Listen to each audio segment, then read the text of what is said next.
See, I have brought one of the properties to show you. This is a big periodic table where I have just they have given you the values of ionization energy, and I am explaining this.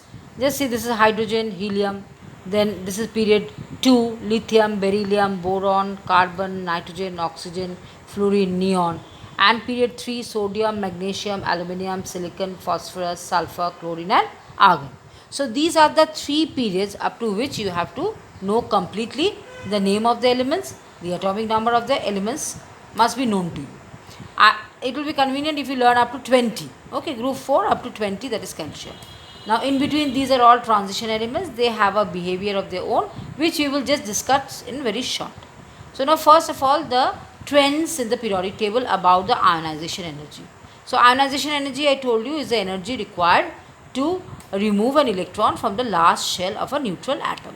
So if I take lithium to be the first element which I am discussing, in this case it has two and one electron in the last shell. So this is having 2 electrons in the last shell. So the less the number of electrons in the last shell, as it is common sense, the energy required will be less. Okay.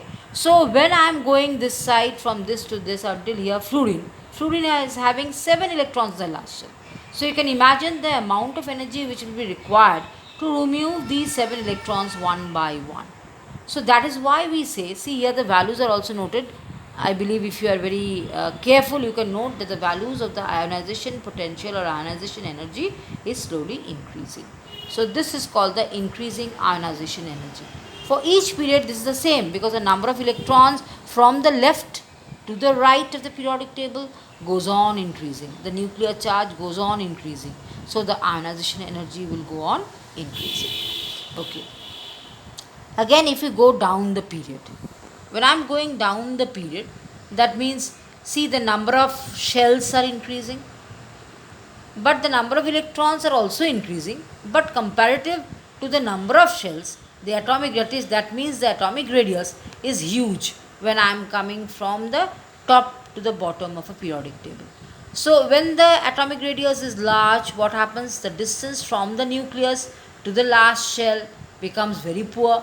The attractive force of the nucleus is almost nil to pull the electron towards itself. Okay.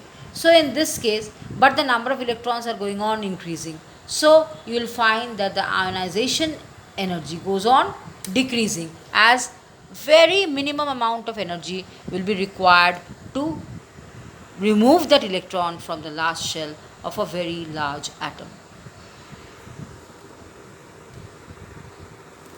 Okay, can you see this? Yes. This is only ionization energy which I have shown you a table on it.